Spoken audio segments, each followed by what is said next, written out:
TV5 Samba గారు, TV5 Sambasivarao గారు కంగారులో మాట్లాడారో లేకపోతే కన్ఫ్యూజన్లో మాట్లాడారో తెలియదు, కానీ మొత్తానికి కొన్ని వ్యాఖ్యలు అయితే కనుక ఆశ్చర్యకరమైనటువంటి వ్యాఖ్యలు అయితే చేశారు ఆయన టీవీ5 సాంబా గారు.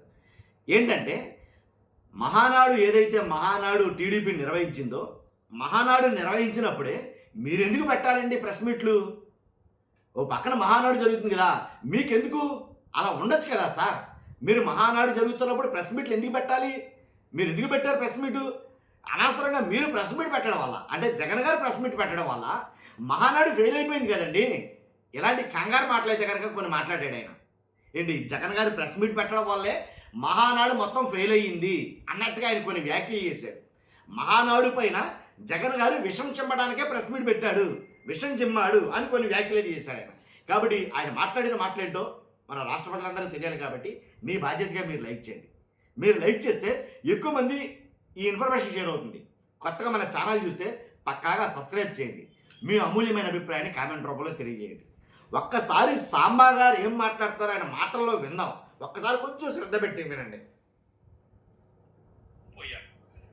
అంతేకాకుండా మహిళలు పచ్చ చీరలు కట్టుకొని అద్భుతంగా ఇవాళ ఏ ప్రాంగణం చూసినా సరే పసుపు దళంతో, అంటే ఒక శుభ సూచకం. పసుపు అనేది ఒక శుభ సూచకం.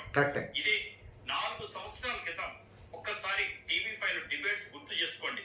పట్టాభి గారు అనుకుంటా మిగతా వాళ్ళు అరెస్ట్ చేస్తాం, మీ ఇంటికి పచ్చరంగు చేస్తే అరెస్ట్ చేస్తాం అని చెప్పిన మాటలు కూడా ఒక్కసారి గుర్తు చేసుకోండి. అంతగా పచ్చదనాన్ని వ్యతిరేకించిన వైఎస్ జగన్మోహన్ రెడ్డి గారు ఈ రోజు కూడా కాస్త విషం చేస్తే అరెస్ట్ చేస్తాం, మీ గడపలకు పసుపుంటే అరెస్ట్ డిబేట్స్ గుర్తు చేసుకోండి.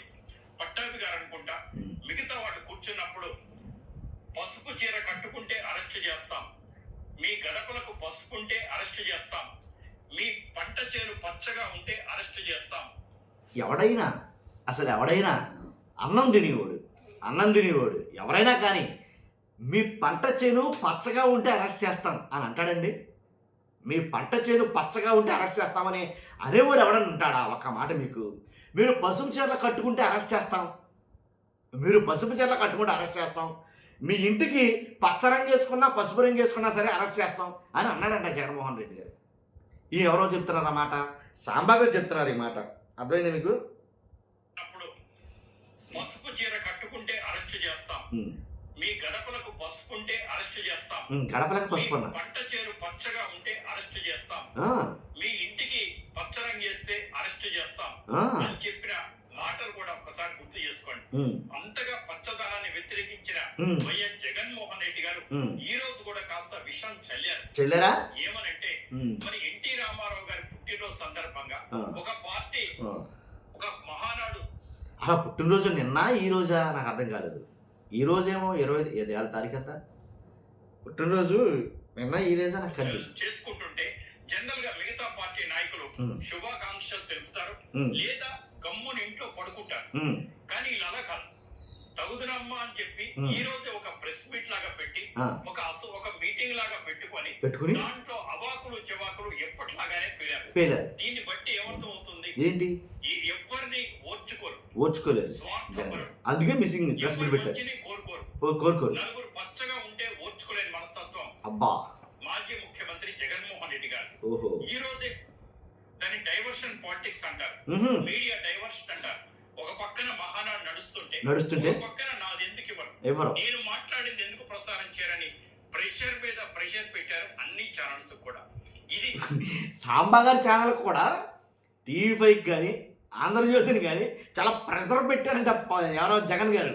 నేను మాట్లాడుతూ ఉంటే నాది ఎందుకు మీరు టెలికాస్ట్ చేయరు అని చాలా ఛానల్ని ప్రెషర్ పెట్టారంట, వేరే ఛానల్తో సహా. నమ్ముతారా మీరు? ఆయన వ్యక్తిత్వానికి నిదర్శనం. సరే, దాంట్లో ఏం పెట్టారు? సరే, ఆయన పార్టీ గురించి ఆయన మాట్లాడుకోవచ్చు కదా. ఎస్ఐఆర్ గురించి మాట్లాడారు, ఇంకా విషయాలు మాట్లాడారు. ఎస్ఐఆర్ గురించి మాట్లాడితే తప్పేంటి? ఒక పౌరుడిగా, సగటు పౌరుడిగా మీ ఓటు భద్రంగా ఉందో లేదో చెక్ చేసుకునే విధానం అది. క్రాస్ చెక్ చేసుకోమంటారు, తప్పేముంది దీంట్లో? మనకెందుకు కంగారు? చంద్రబాబు నాయుడు గారు వెన్నుపోటు గురించి మాట్లాడారు. వెన్నుపోటుకి 2 ఏళ్ళు అంటారు, అదా 30 years అన్నారు, ఇప్పుడేమో 2 ఏళ్ళు అంటున్నారు. కాదు జగన్మోహన్ రెడ్డి గారు, కాదు జగన్మోహన్ రెడ్డి గారు. ఎస్ఐఆర్ ఇప్పుడు ఈ బాధ ఏంటి? వెన్నుపోటు అంటే చంద్రబాబు నాయుడు గారి వెన్నుపోటు కార్యక్రమం 30 years అంటే అది ఆ వెన్నుపోటు వేరే ఏంటది? చంద్రబాబు నాయుడు గారు ఎన్టీ రామారావు గారికి పొడిచినట్టు పోటు వెన్నుపోటు దాని గురించి అనేవారు. ఇప్పుడు 2 ఏళ్ళు వెన్నుపోటు అనేది దేని గురించి అన్నారంటే ఈ ప్రభుత్వం అధికారంలోకి వచ్చి 2 ఏళ్ళు అవుతుంది.